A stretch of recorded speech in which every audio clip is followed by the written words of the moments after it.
how do we get into this concept of spring and Easter and eggs? And see, I am what I call a pagan, so I have my own ideas about what the colored eggs mean, but I'd like you to break it down, though, and let's begin there, if you don't mind. Well, let's begin. What do you think the colored eggs represent? Well, they're certainly a symbol of fertility, and this is at the same time when various pagan belief systems, at the same time here, Easter, when springtime would come to the northern hemisphere again, where fertility was much in the practices. In the picture, yeah.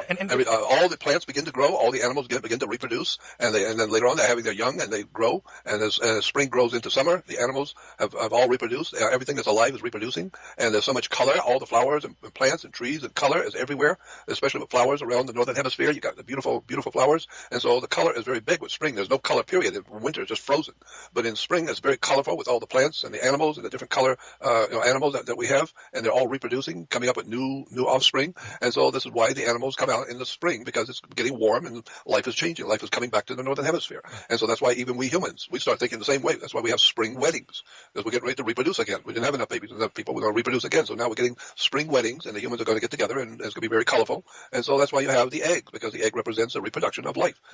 And actually, if you go back to the old Phoenician Canaanites, thousands of years ago, there was a goddess that was connected with the worship of the lights and spring and the coming back to life, and she held in her arms a rabbit. And the rabbit always represented fertility. It represented the continual reproduction of life, because rabbits are always reproducing. And so that's why the rabbit became important even thousands of years ago in the symbolism, because the rabbit represented an animal that just reproduces without stop. And so the rabbit becomes important back in 3,000 or 4,000 years ago, back in the ancient world of Phoenicia Cana, where we call today Israel, in that area of the world. There was actually a goddess in spring, and she was carrying a rabbit. And the rabbit was carrying an egg. And so this is the idea behind the Easter egg. The egg represents fertility, and that's when the animals and plants and everything else begins to reproduce itself, when the sun comes back to the northern hemisphere in spring.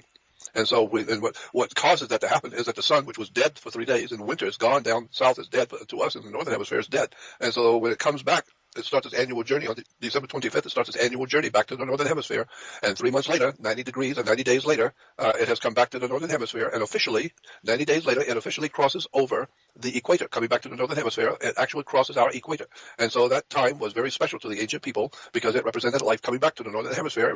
All the plants are going to begin to grow, etc.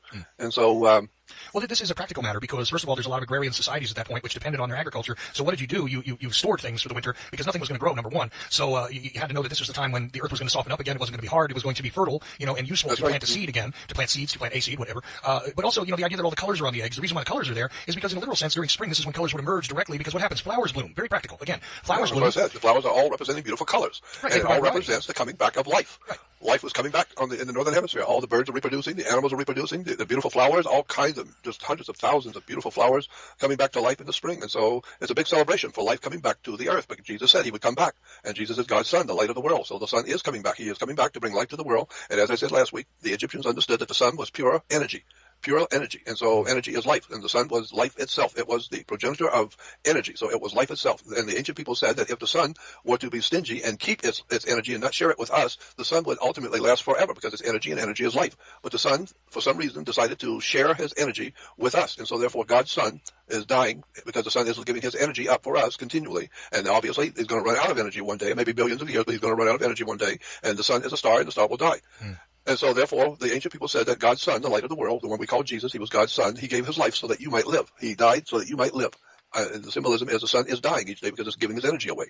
And therefore, he's going to die completely when he runs out of energy. But thank God he won't do that for a while. But the sun will die one day. So ultimately, God's son is dying and giving his life so that you might live. Very simple.